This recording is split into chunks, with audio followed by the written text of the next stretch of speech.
ये वीडियो प्रेमानंद महाराज जी के एक वीडियो पर उसकी समीक्षा है।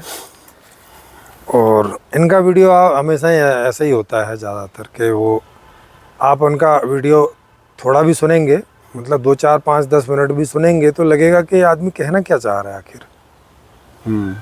4-5 मिनट में इतनी सारी विरोधाभासी बातें बोल डालेगा कि सुनने वाले को लगेगा कि मेरा आना यहाँ सब टाइम वाइम सब ख़राब ही हुआ, कुछ समझ तो आ नहीं रहा है कि बोल क्या रहे हैं।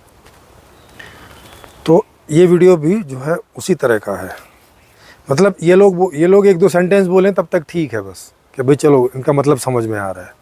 और जैसे ही 10-20 सेंटेंस बुलवा दिए तो वो पहले के उल्टा बोल डालेंगे और फिर पूछना पड़ेगा महाराज वो ठीक था कि ये ठीक है, फिर बोलेंगे नहीं वो भी ठीक था ये भी ठीक है, आगे भी जो बोलूँगा वो भी ठीक होगा, लेकिन मतलब तो अलग अलग आ रहे हैं। अब वो कह रहे हैं, एक ने पूछा कि कोई कैंसर का कोई वैज्ञानिक है, वो आके पूछ रहा है इनके इनका जो वीडियो है उसका लिंक नीचे कमेंट बॉक्स में है, वहाँ से आप देख सकते हैं।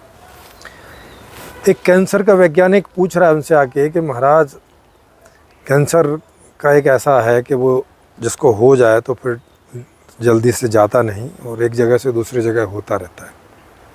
मतलब अभी तक जो कैंसर की इस तरह की चीज़ें हैं कि पूरी तरह से ठीक होता नहीं है, कुछ ना कुछ बना रहता है। लेकिन हाँ, इन्होंने सुना है कि संत लोग किसी पे कृपा कर दें, कुछ कर दें तो कैंसर हमेशा के लिए ख़त्म हो जाता है। अब ये कैसी बात कर रहे हैं, मतलब इनके कई विरोधाभासी देखो। एक तरफ बोल रहे हैं कि जब हमारे पूर्व जन्मों के कर्म, जो कोई कैंसर वाला कर्म था, जब उसका फल ख़त्म हो जाता है तो वो अपने आप ठीक हो जाता है। फिर कह रहे हैं कि नहीं, कोई साधु पुरुष भी जो है वो उनके उस कर्म फल को अपने ऊपर ले सकता है या अपनी संपत्ति उसको ट्रांसफ़र कर सकता है। हाँ, और अपना कोई अच्छा फल जो है उसको ट्रांसफ़र कर सकता है जिससे उसका कैंसर ठीक हो सकता है।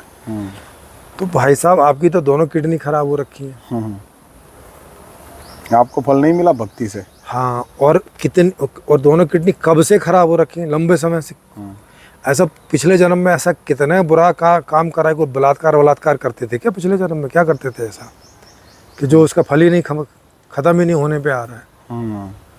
और साइंस से पूछोगे तो वो बोलेगा कि भाई ये उतने ख़राब हो चुके हैं कि अब ये तो नहीं ठीक होंगे। हाँ, तो और इसमें ये इनकी भी जगह कोई दूसरा लगवा लो तो लगवा। हाँ, और इसमें ये भी है कि मानो आप तो सामान्य व्यक्ति तो किसी बड़े महात्मा के साथ में जुड़ा हुआ ना हो। हाँ, और शायद सामान्य व्यक्ति तो बेचारा पापी हो, बेकार हो आपकी दृष्टि से, तो उसके ऊपर तो किसी संत की कृपा ना भी हो और उसको ट्रांसफर ना भी करे जी। लेकिन आप तो इतने महान संत हो, तो आपके साथ में तो बहुत सारे संत जुड़े हुए हैं। हाँ, किसी की संपत्ति तो आप ले ही सकते हो, ले सकते हैं। और फिर आप ही खुद अपने आप को इतनी बड़ी गद्दी पे बैठे हो, लोगों को आप फिर भी मानो कम पड़ रही हो तो हाँ।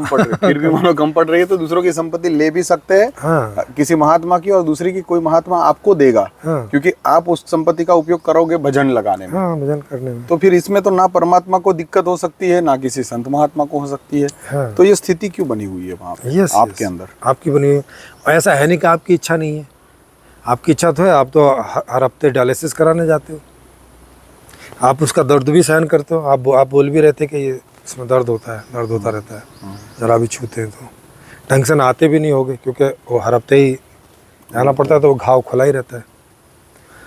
तो भाई आप क्यों नहीं कर रहे हो वो वाला काम, आप क्यों नहीं करके दिखा रहे हो?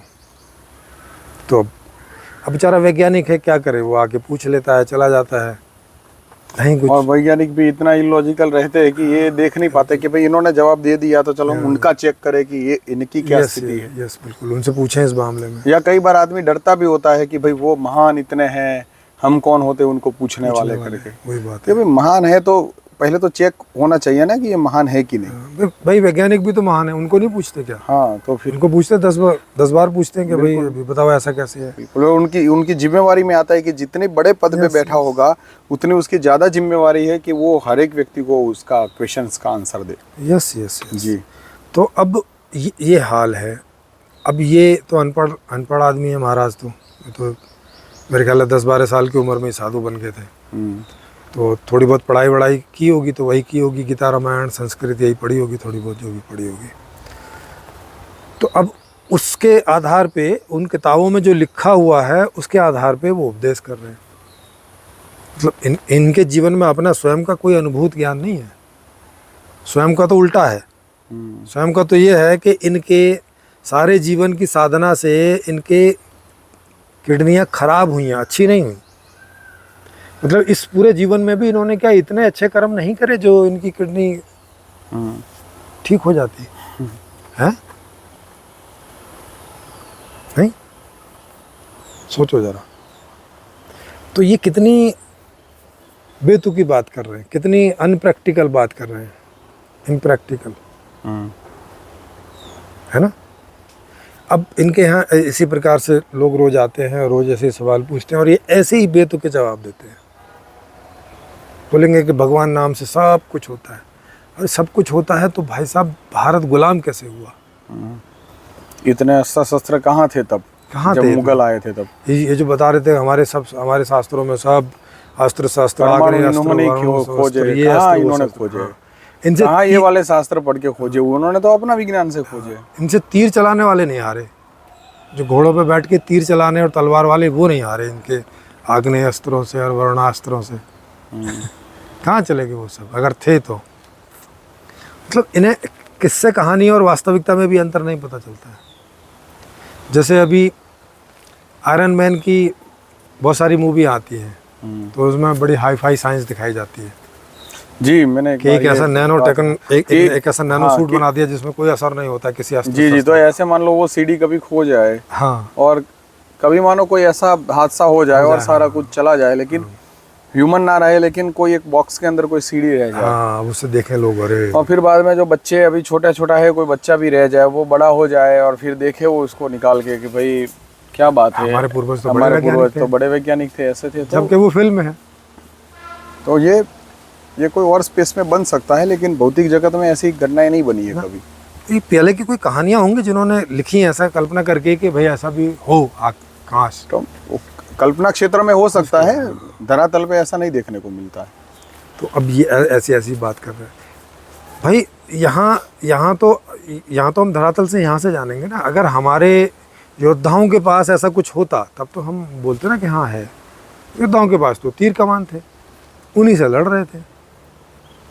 और बाकी साइंस तो सब अभी पिछले 150, 200, 250 साल की देन है। उसके पहले तीर तलवार के अलावा, चाकुओं के अलावा कोई थी लड़ाई? आप बताओ।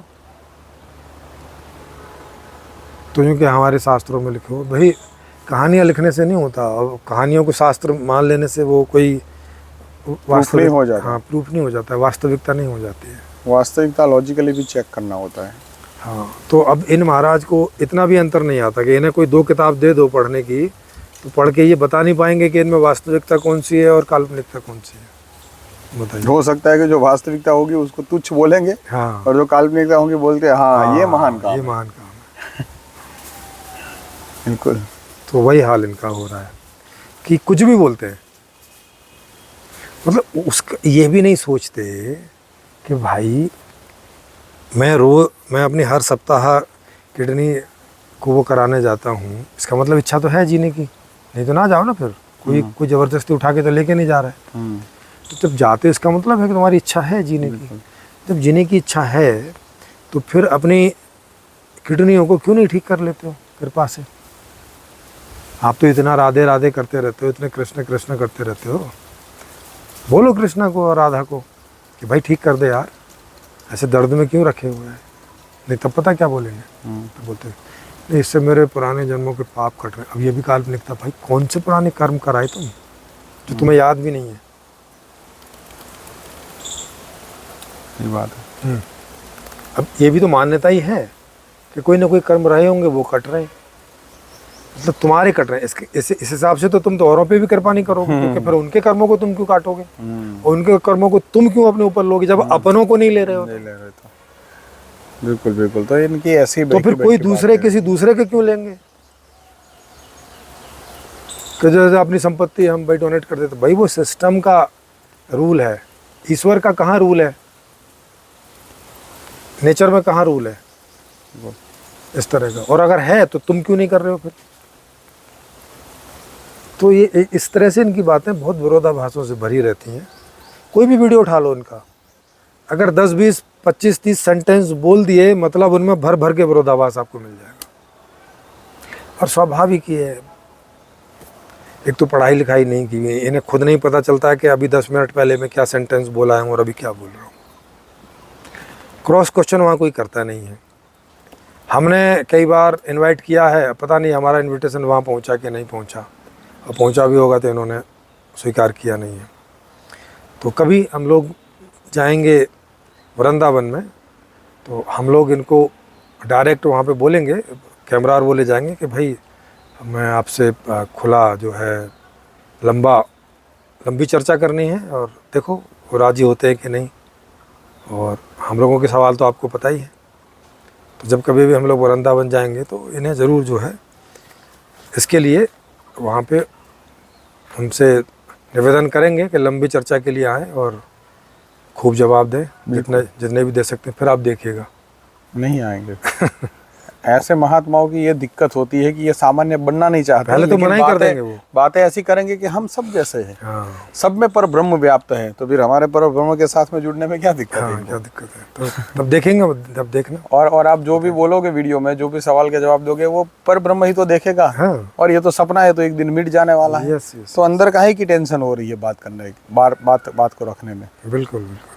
तो ये सब सिर्फ चिकनी चुपड़ी बातें कहने के लिए होती है। सब जगह पे परमात्मा व्याप्त है, जीवन बड़ा सरल है, जैसे अंदर भाव होता है वैसे ही बाहर रहो, जैसे अंदर वैसे बाहर, सब बातें होती है कहने की।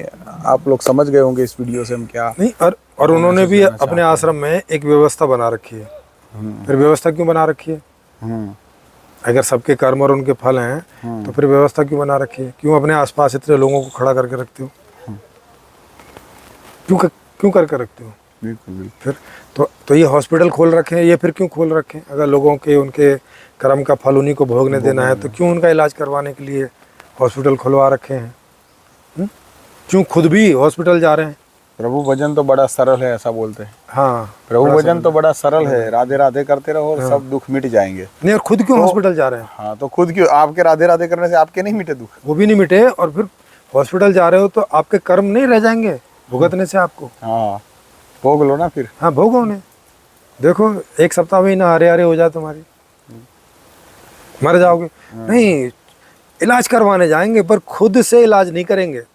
ये कहते में इनको शर्म आती है कि भैया मुझसे नहीं होता है, जी, मैं नहीं कर सकता हूँ।